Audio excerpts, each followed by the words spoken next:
Good afternoon students. Today we'll see the new lesson तिलक की बुद्धिमत्ता lesson 10 class 4 वितान Hindi पाठमाला. Today we'll do the reading of this lesson. In the next video we'll see the line by line explanation. If you still not subscribe my channel, please subscribe my channel and recommend among your friend circle. If you have any clarification or feedback, please put in the comment section and surely reply back. If you like the video or the video is useful for you, please click the like button. Mumbai के भीड़ भरे इलाके में रहने वाला तिलक अपने माता पिता का दुलारा था। वह अपना काम पूरी लगन और मेहनत से करता था।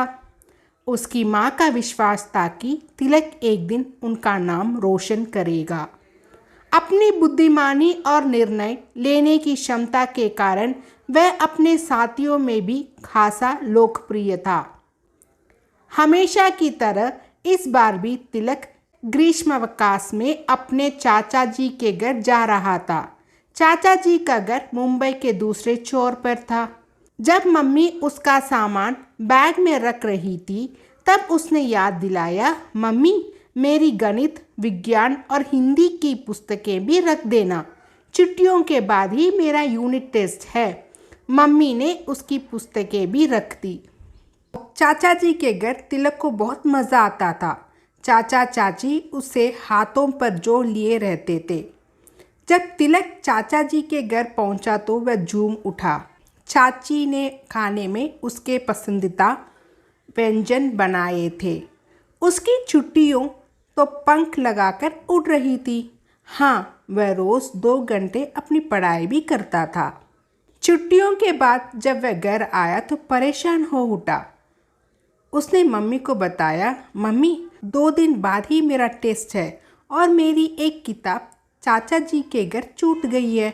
अब मैं क्या करूं? घबराहट में तिलक के आंसू निकल गए।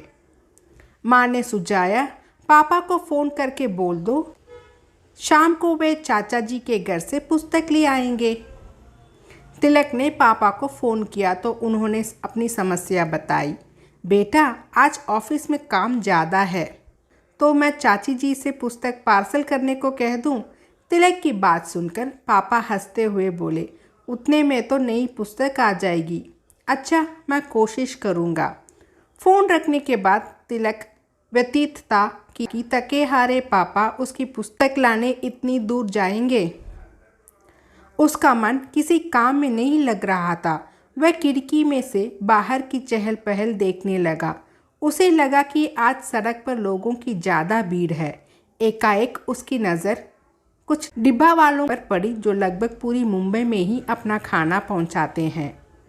डिब्बा वालों को मुंबई शहर की लाइफलाइन कहा जाता है, क्योंकि मुंबई में सब कुछ देर से हो सकता है, लेकिन ये लोग अपने समय के पक्के होते हैं और इनका नेटवर्क पूरे मुंबई शहर में फैला हुआ है। तिलक ने सोचा कि वह इन लोगों के साथ मिलकर काम कर सकता है। डिब्बा वाले खाना पहुंचाने के साथ साथ लोगों के अन्य सामान भी पहुंचा दिया करेंगे।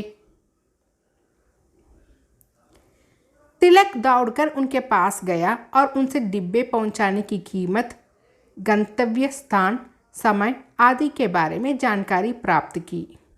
रात के भोजन के समय जब सब इकट्ठे हुए तब उसने पापा से कहा, पापा क्या हम ऐसा कुछ कर सकते हैं जिससे कागजातों और छोटे पार्सलों की डिलीवरी एक ही दिन में और कम पैसों में हो सके? पापा ने हैरानी से पूछा, मैं कुछ समझा नहीं बेटा, तुम क्या कह रहे हो? तिलक ने गंभीरतापूर्वक बताया, डिब्बे वाले एक दिन में ही दूर दूर तक अपने डिब्बे नियत समय पर पहुंचाते हैं। हम उनके माध्यम से कागजात और छोटे पार्सल बेच सकते हैं।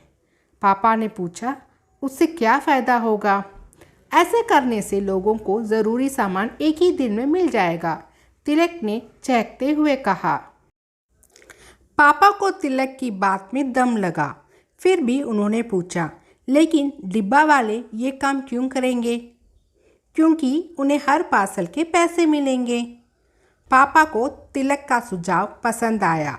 उन्होंने डिब्बा वालों से बात की, फिर एक बैंकर की मदद से सामान पहुंचाने वाली एक सेवा शुरू की और इस तरह तिलक की लॉजिस्टिक कंपनी शुरू हुई जिसका नाम है पेपर एंड पार्सल।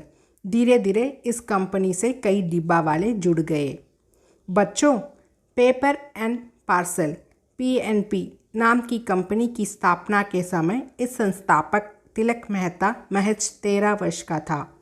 आज PNP अपना काम मोबाइल एप्लीकेशन के ज़रिए करती है। ये कंपनी बेहद कम कीमत पर और सबसे कम समय में लोगों के सामानों को उनके गंतव्य तक पहुंचाने के लिए मशहूर हो गई है।